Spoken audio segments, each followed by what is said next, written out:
Dr Rashmi Mishra from ISS Delhi. She'll be talking about Gaudiya Vaishnava Acharyas during colonial period with a special reference to Bhakti Vinoda Thakur. I welcome you, ma'am. Hare Krishna all. Namaste everyone. First of all, we need to know how Gaudiya Vaishnavism emerged. So, Vaishnavism is a branch of Hinduism. We use Hinduism here as an umbrella term, and Vaishnavism is a religious movement within Gaudiya Vaishnavism. Why I used religious movement here? Just to discriminate from other traditions, those were prevailing at that time of Chaitanya Mahaprabhu, just because there were lots of heterodox sects, all, Baul, Atibari and Shahajiyas, and Shahajiyya is one of prominent heterodox sects at that time, and what they were doing, they were trying to prematurely intrude into the pastime of the Lord, and they were not even trying to purify their soul, and which is a basic characteristic of being a Gaudiya Vaishnava practitioner. So I am just taking here the 16th century to mid 19th century. That was the time of Mughal dynasty, and what were being happening at that time, like if you go to the history, everything was lost at that time. At the time of Chaitanya Mahaprabhu, he sent his Goswamis, there were 6 Goswamis, he sent them to Vrindavan to establish and to re-articulate the tradition in a very sustainable way. Then what at that time Mughals were demolishing temples and deities. So they preserved deities by shifting those vigrahas from Vrindavan to Jaipur. And there are 2 names are written, Baldev Vidyabhushan and Vishwanath Chakravarti Thakur. I took these 2 names just because Baldev Vidyabhushan was a prominent Acharya, prominent Vaishnava Acharya, and when the deities were being shifted from Vrindavan to Jaipur, that time the king of Jaipur, Savai Raja Jai Singh II, was a vigorous follower of Sri Ramanandacharya. And after being shifted those deities, he became inclined towards Gaudiya Vaishnavism. Then what happened? This was literally unacceptable for Ramanandacharya. Then he asked Gaudiya Vaishnavas to come forward and debate with him. And unfortunately, at that time, nobody could come forward, but Baldev Vidyabhushan took this initiative. He came forward and he debated with him. Unfortunately, that time he couldn't win, but Ramanandacharya gave him a chance to produce some significant and academic work, which is a kind of commentary on Vedanta Sutra. Then he produced Govinda Bhashya, which is a commentary known on Vedanta Sutra, and he produced that commentary in Govinda Devji temple premise only. And he proclaimed that he could do that just because the mercy of the Lord. And after that time, Vishwanath Chakravarti Thakur, he took initiative to shift the deities from Vrindavan to Jaipur. And after this, the British ruled the Indian subcontinent from the 18th century to mid 19th century.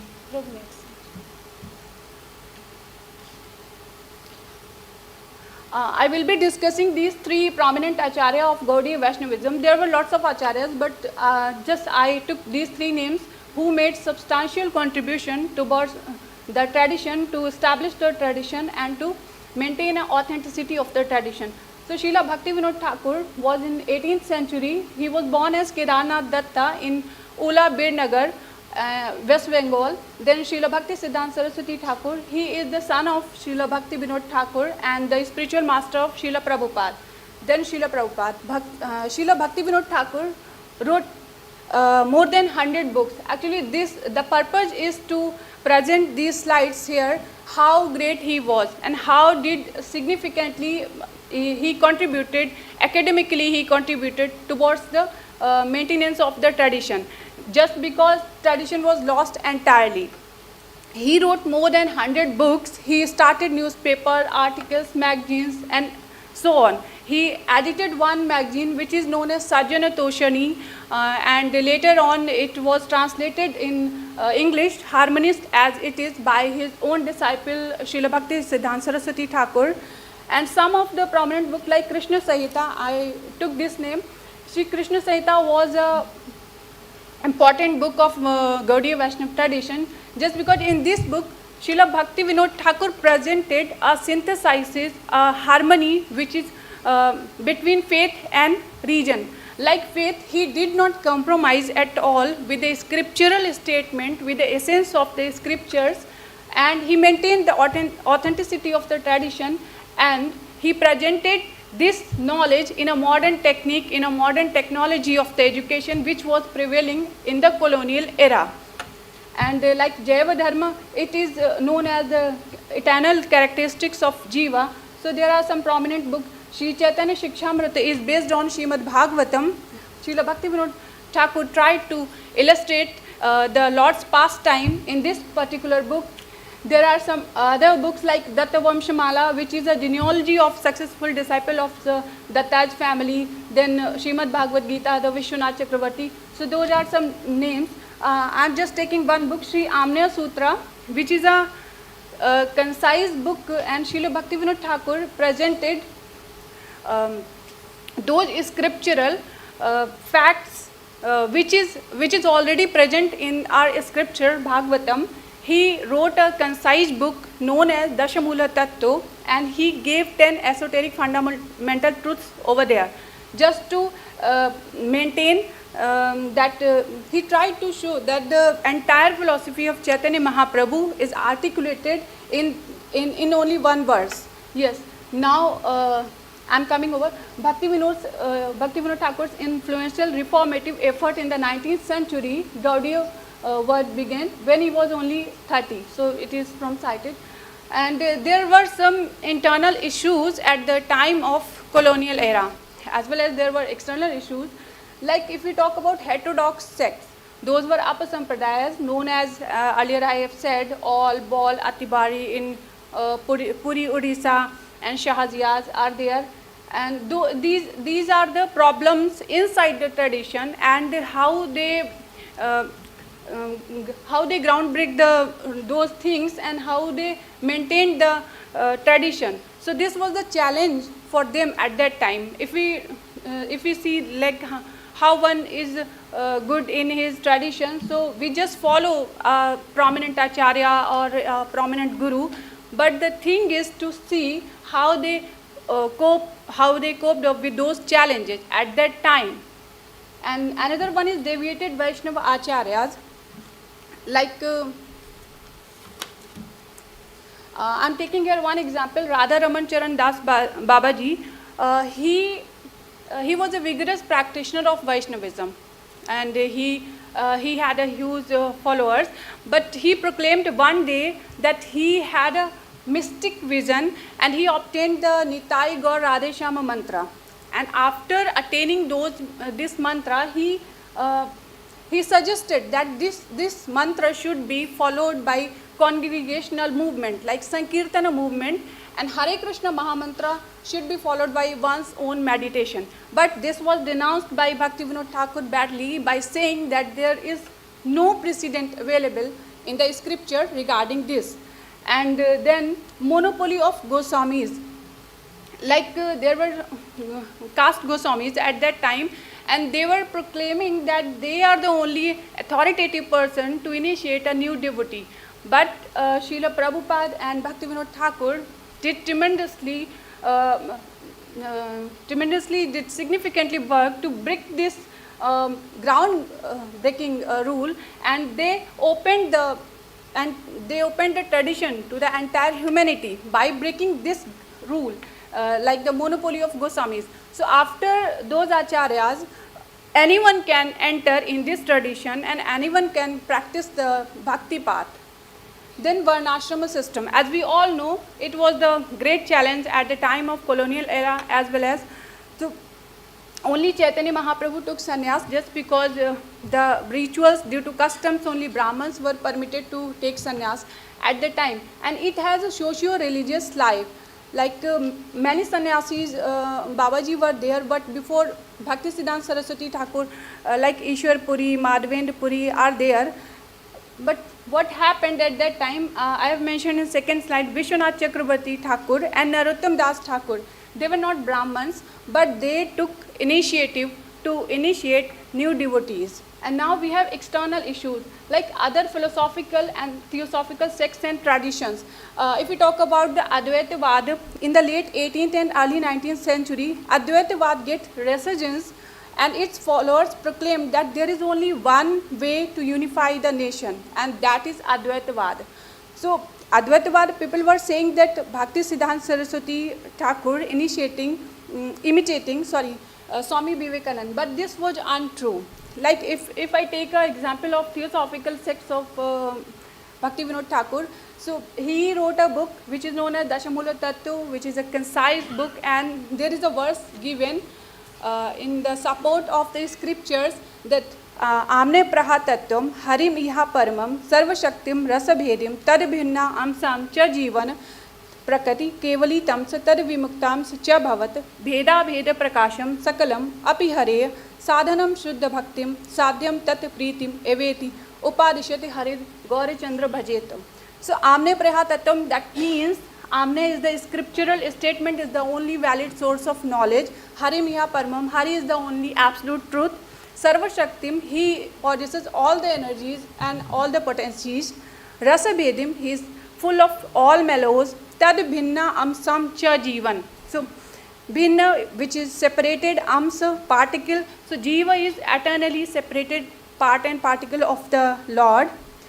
And Prakati Kevali Tams, some are conditioned with material energies. Tad Vimuktams Cha Bhavan, some are eternally free, like Mother Yashoda, Nanda Baba and the Brajavasis at the time of Lord Krishna. Bheda Bhedas Prakasham Sakalam Apihare. So this is the relation of Jiva with the Lord. Bheda, there is difference. Abheda, there is non-difference. Simultaneously, there is non-difference. Sadhanam Shuddha Bhaktim, which is the means of attainment, and that is known as Abhideya.